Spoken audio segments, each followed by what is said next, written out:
कांग्रेस नेता राहुल गांधी पिछले दिनों 3 दिवसीय अमेरिका की यात्रा पर थे जो मंगलवार को समाप्त हो गई।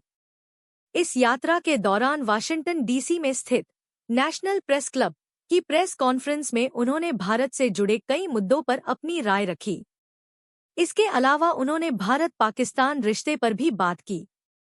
उन्होंने कहा, जब तक पाकिस्तान आतंकवादी कृत्यों को अंजाम देता रहेगा तब तक भारत-पाकिस्तान के बीच समस्याएं बनी रहेंगी। इस दौरे पर राहुल अलग अलग अमेरिकी राजनीतिज्ञों से भी मिले।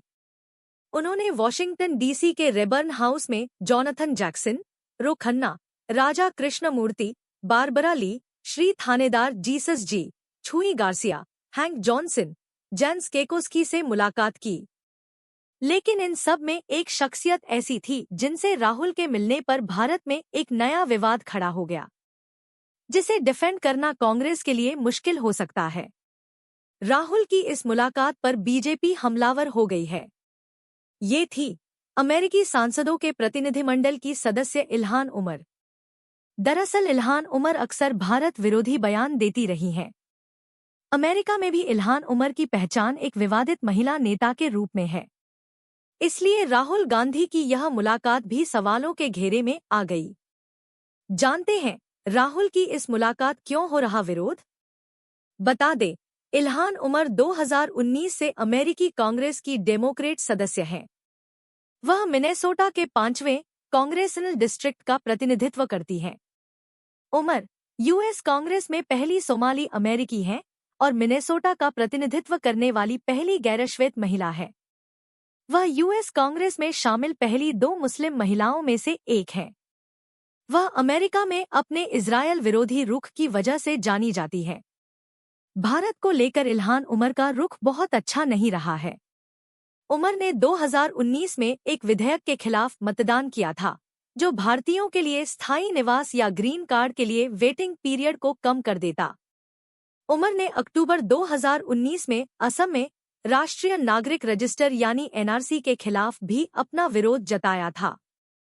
इसके अलावा अप्रैल 2022 में उमर ने मांग की कि अमेरिका हिंद प्रशांत क्षेत्र में भारत के साथ अपने सुरक्षा गठबंधन की समीक्षा करे।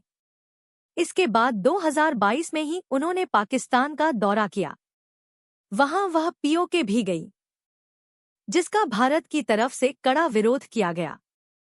साथ ही जम्मू कश्मीर से आर्टिकल 370 हटाने का भी विरोध दर्शाया था। इस यात्रा के 2 महीने बाद उन्होंने कांग्रेस में एक प्रस्ताव पेश किया था, जिसमें भारत की निंदा की गई थी। बाद में आई एक रिपोर्ट में खुलासा हुआ कि इल्हान उमर की यात्रा को पाकिस्तान सरकार ने प्रायोजित किया था। इन विवादों के बाद उन्होंने भारत और कनाडा के बीच कूटनीतिक तनाव पर कहा था कि अमेरिका को सिख अलगाववादी नेता हरदीप सिंह निज्जर की हत्या में भारत की कथित भूमिका की कनाडा की जांच का पूर्ण समर्थन करना चाहिए। इल्हान उमर के इन बयानों में उनकी भारत विरोधी मानसिकता साफ नजर आती है, जिसके बाद राहुल की इस मुलाकात ने एक नए राजनीतिक विवाद को जन्म दिया। राहुल गांधी की इस मुलाकात का बीजेपी ने जमकर विरोध किया।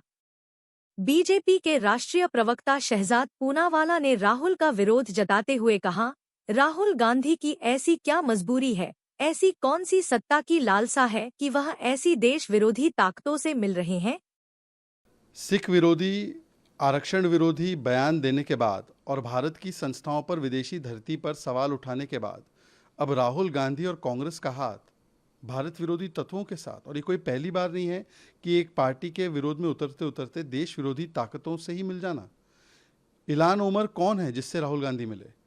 इसने भारत के खिलाफ यूएस कांग्रेस में रेजोल्यूशन लाने का काम किया, भारत की सॉवरेनिटी को वायलेट करते हुए पीओके विजिट किया, और वो भी पाकिस्तान स्पॉन्सर्ड ट्रिप पर। इमरान खान से मिलकर भारत में इस्लामोफोबिया के ऊपर चर्चा की। भारत ने जब 370 को ख़त्म किया तब उसके खिलाफ बोलकर भारत के जम्मू कश्मीर के पोजीशन के खिलाफ पाकिस्तान के जम्मू कश्मीर के पोजीशन को इंडोर्स करने का काम, और लगातार हिंदुओं के खिलाफ नफरत फैलाने का काम इल्हान उमर करती है। यहाँ तक कि प्रियंका चतुर्वेदी, उद्धव सेना की नेत्री जो है, वो भी इनके खिलाफ बोलती हैं। आज सवाल ये है कि ऐसी क्या मजबूरी है राहुल गांधी आपकी, ऐसी क्या सत्ता की लोलुपता लालच है कि आप देश विरोधी ऐसी ताकतों से पहले भी मिले हैं और आज भी मिलते जा रहे हैं। अब प्रियंका चतुर्वेदी, उद्धव सेना, और इंडिया अलायंस के नेता को बताना चाहिए कि क्या एक पार्टी के विरोध में उतरते उतरते ऐसी ताकतों से, ऐसे लोगों से मिलना भी जायज़ है क्या?